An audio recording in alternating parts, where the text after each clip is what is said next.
بسم اللہ الرحمن الرحیم اللہم صلی علی سیدنا و مولانا محمد وعلی آل سیدنا و مولانا محمد مبارک وسلم۔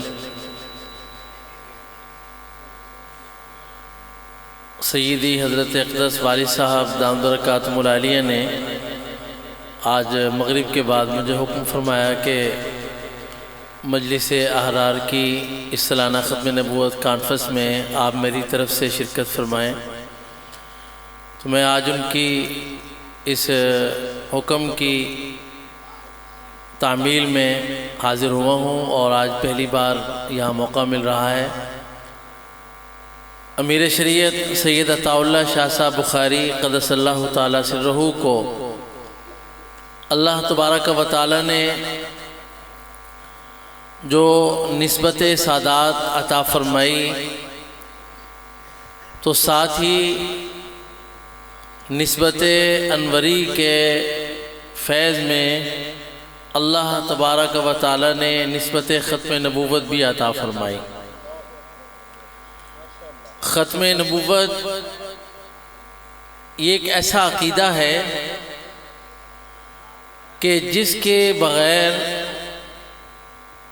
کچھ بھی مکمل نہیں ہے، اور اللہ تبارک و تعالیٰ نے جناب رسول کریم صلی اللہ علیہ وآلہ وسلم کو جو امتیازات عطا فرمائے ہیں، تمام کے تمام انبیاء علیہ السلام میں ان میں دو امتیاز ایسے ہیں جن کو قرآن کریم نے ذکر کیا ہے۔ ایک امتیاز وہ دنیا میں ظاہر کر دیا گیا، اور ایک امتیاز اللہ تبارک و تعالی قیامت میں ظاہر فرمائیں گے۔ جو امتیاز دنیا میں ظاہر کیا گیا، یہ میں لفظ ظاہر کیا گیا بول رہا ہوں، اس کا معنی یہ نہیں ہے کہ دیا گیا دنیا میں، آپ کو یہ اعزاز بہت پہلے دے دیا گیا تھا۔ آپ نے فرمایا کہ انا اعطیت النبوہ وآدم بین الماء والطین۔ حضور اکرم صلی اللہ علیہ وآلہ وسلم کے سر پر تاج ختم نبوت سجایا گیا، لیکن اس کو ظاہر کیا گیا دنیا میں۔ یہ آپ کا ایک اعزاز تھا جو اللہ تبارک و تعالیٰ نے دنیا میں ظاہر فرمایا، اور آپ کا دوسرا اعزاز وہ یہ ہے جس کو اللہ آخرت میں ظاہر فرمائیں گے، اور قرآن نے کہا کہ وَمِنَ اللَّيْلِ فَتَهَجَّدْ بِهِ نَافِلَةً لَكَ عَسَىٰ أَن يَبْعَثَكَ رَبُّكَ مَقَامًا مَحْمُودًا، یعنی مقام محمود آخرت میں یہ انعام ظاہر ہوگا، اور دنیا میں مقام ختم نبوت ظاہر کیا گیا۔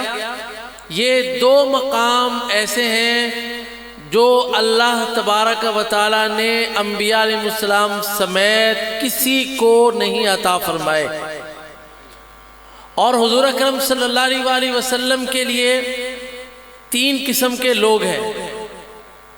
ایک وہ جو حضور صلی اللہ علیہ وآلہ وسلم کا بدترین دشمن رہا، اور پھر حضور علیہ السلام کے ہاتھ پر مسلمان ہوا، اور دوسرا طبقہ وہ جو آپ کے خاندان کا تھا لیکن وہ اپنی خاندانی حمیت کی وجہ سے مسلمان نہیں ہوا، اور تیسرا وہ طبقہ جو آپ کے کمالات کو دیکھ کر نہ صرف یہ کہ مسلمان ہوا، آپ کے لیے اس نے اپنی جان کے نذرانے پیش کیے۔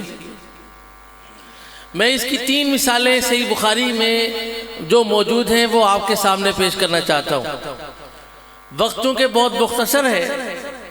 پہلی مثال جناب سیدنا ابو سفیان رضی اللہ عنہ، جو کسی زمانے میں مسلمان نہیں تھے، اسلام اور صاحب اسلام کے بدترین دشمن تھے۔ فتح مکہ سے پہلے لڑے جانے والی تمام کی تمام جنگوں میں سوائے بدر کے تمام میں انہوں نے قیادت کی، امامت کی۔ جس وقت میں رسول اللہ صلی اللہ علیہ وسلم کا خط وہاں پہنچا ہے شاہ روم کے دربار میں، بدء الوحی امام بخاری نے باب باندھا ہے، اس کی آخری روایت ہے یہ کہ ہرقل نے اپنے ایلچیوں سے کہا کہ یہاں پر مکہ اور عرب کے لوگ تجارت کے لیے آنے والے ہوتے ہیں، ان کو تلاش کرو۔ تلاش کیے گئے، ان کو لایا گیا۔ حضرت ابو سفیان خود اس روایت کے راوی ہیں، وہ فرماتے ہیں کہ میرے متعلق اس نے حکم یہ دیا کہ ان کو آگے رکھ دیا جائے، آگے کر دیا جائے، اور اس کے ساتھیوں کو اس کی کمر کے پیچھے کھڑا کر دو، اور ساتھیوں سے کہا کہ میں اس سے کچھ سوال کروں گا، اگر یہ بیچ میں کوئی جھوٹ بولے تو تم اس کی تکذیب کر دینا۔ تو ابو سفیان خود راوی ہیں، فرماتے ہیں کہ مجھے صرف اس بات کا ڈر تھا کہ لوگ بعد میں میرے متعلق یہ کہیں گے کہ یہ جھوٹ بول کے آیا ہے، اس خوف کی وجہ سے میں نے جھوٹ نہیں بولا۔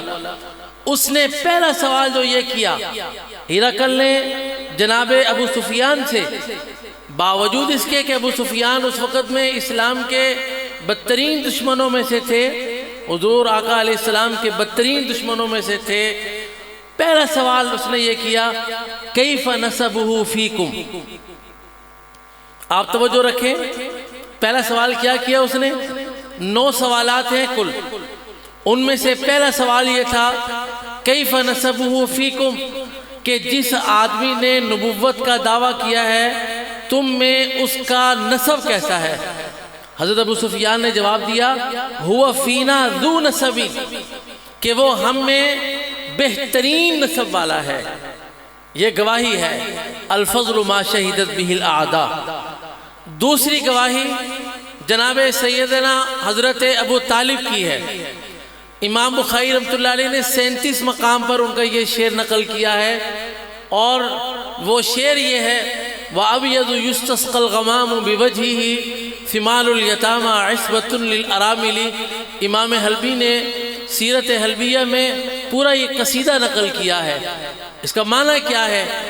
معنی اس کا یہ ہے کہ وَأَبْيَضُ يُسْتَسْقَى الْغَمَامُ بِوَجْهِهِ، وہ روشن چہرہ کہ جس روشن چہرے کو دیکھ کر بادل آسمان سے بارش برساتے ہیں۔ سمال الیتامى عصمۃ للارامل، سمال کہتے ہیں یتیموں کے کھانے کی جگہ کو، اور اراملی ارامل ارملہ کی جمع ہے۔ وہاں بخاری کے حاشیے میں لکھا ہوا ہے الفقیرہ التی لا زوج لها، کہ ایک ایسی عورت کہ جس کا خاوند بھی مر چکا ہو اور وہ فقیرہ بھی ہو۔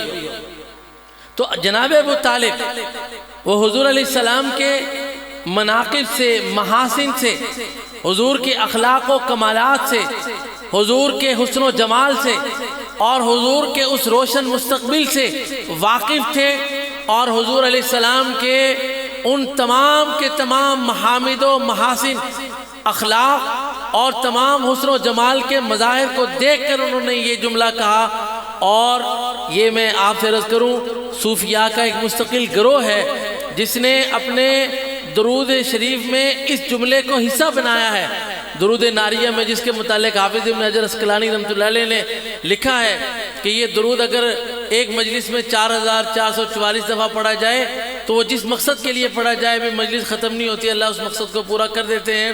تو وہ اس کا ایک جملہ ہے کہ وَيُسْتَسْقَى الْغَمَامُ بِوَجْهِهِ الْكَرِيمِ، یہ انہوں نے ابو طالب کے شعر سے لیا ہے کہ وَأَبْيَضُ يُسْتَسْقَى الْغَمَامُ بِوَجْهِهِ ثِمَالُ الْيَتَامَى عِصْمَةٌ لِلْأَرَامِلِ۔ 2 مثالیں ہو گئی۔ تیسری مثال جناب ام المؤمنین تمام مسلمانوں کی ماں سیدہ طاہرہ خدیجہ رضی اللہ تعالیٰ عنہ کی ہے، سب کہو رضی اللہ عنہ۔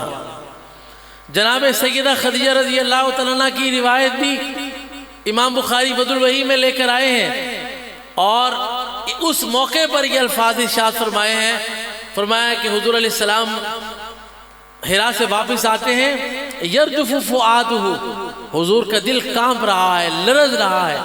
ہمارے شیخ الاسلام حضرت مفتی محمد تقی عثمانی صاحب نے اس مقام پر بڑی عجیب بات لکھی ہے جو کسی اور نے نہیں لکھی۔ انہوں نے کہا کہ حضرت خدیجہ کی فضیلت کے لیے یہی بات کافی ہے کہ جس وقت میں نبی لرز رہا ہے اس وقت میں بھائی توجہ میری طرف رکھو کہ جس وقت میں نبی لرز رہا ہے اس وقت میں حضرت خدیجہ ان کو تسلی دے رہی ہیں. حضرت خدیجہ نے کیا کہا؟ کلا واللہ لا یخزیک اللہ ابدا. پہلی بات یہ کہی جب حضور علیہ السلام نے آ کر کے، یہ میں آخری بات عرض کر رہا ہوں آپ کے سامنے، پہلی بات یہ کہی کہ اللہ ہرگز نہیں، اللہ کی قسم اللہ تبارک و تعالی آپ کو کبھی نہ رسوا فرمائیں گے نہ ناکام فرمائیں گے. پھر 5 جملے کہے ہیں. تمام سیرت نگاروں کا اس بات پر اتفاق ہے کہ حضور اکرم صلی اللہ علیہ وآلہ وسلم کے تمام محامد و محاسن، آپ کے اخلاق، آپ کے حسن جمال، آپ کی پوری سیرت طیبہ کو اگر جمع کیا جائے تو وہ ان 5 جملوں میں آ کر بند ہو جاتی ہے. کیا فرماتی ہیں سیدہ خدیجہ؟ اِنَّكَ لَتَصِلُ الرَّحِمِ وَتَحْمِلُ الْكَلْبَ وَتَكْسِبُ الْمَعْدُومَ وَتَقْرِي الضَّيْفَ وَتُعِينُ عَلَى نَوَائِبِ الْحَقِّ. یہ 3 طبقے ہیں اور ان تینوں طبقوں کی گواہی جناب رسول اللہ صلی اللہ علیہ وسلم کے حق میں ہر کسی نے دی ہے. دشمن ہے اس نے بھی گواہی دی، خاندان کا ہے لیکن اس نے کلمہ نہیں لیا، اس نے بھی گواہی دی، اور اس نے بھی گواہی دی جس نے اپنا سب کچھ حضور کی ذات پہ نچھاور کیا. آج اگر ختم نبوت حضور صلی اللہ علیہ وسلم کا جو تاج ہے، تاج ختم نبوت ہے، اس پر ہاتھ و دور کی بات ہے. اس کی ایک مثال صحیح بخاری میں باب علامات النبوت فی الاسلام میں امام بخاری نے نقل فرمائی ہے کہ حضرت مغیرہ بن شعبہ حدیبیہ والے دن حضور علیہ السلام کے سر مبارک کے پاس کھڑے تھے. جو مذاکرات کار آیا تھا وہ بار بار اپنا ہاتھ حضور علیہ السلام کی داڑھی مبارک کی طرف لے کے جاتا تھا. ہر دفعہ حضرت مغیرہ اپنی تلوار کا ایک جو حصہ ہوتا ہے وہ اس کے ہاتھ پر مارتے، کہتے اخر یدک عن رسول اللہ صلی اللہ علیہ وسلم، اخر یدک عن لحیت رسول اللہ صلی اللہ علیہ وسلم. اور کافر و مشرک اپنے اس ناپاک ہاتھ کو میرے نبی کی مبارک داڑھی سے پیچھے رکھ. صحابہ نے تو حضور علیہ السلام کی داڑھی مبارک پر کسی مشرک کا ہاتھ نہیں لگنے دیا، تو ہم ختم نبوت تک کسی کا ہاتھ کیسے پہنچنے دیں گے؟ اس لیے ختم نبوت ہمارے ایمان کا حصہ ہے، ختم نبوت ہمارا عقیدہ بھی ہے، ختم نبوت ہماری عقیدت بھی ہے، ختم نبوت ہمارا ایمان بھی ہے، ختم نبوت ہمارا دین بھی ہے. اگر ختم نبوت نہیں تو یہ مسجد بھی نہیں، مدرسہ بھی نہیں، نماز بھی نہیں، اور کچھ دین نہیں، کل دین ختم ہو گیا سارا کا سارا. اللہ تبارک و تعالی مجھے اور آپ کو ختم نبوت کے تحفظ کے لیے قبول فرمائے. وآخر دعوانا الحمدللہ رب العالمین.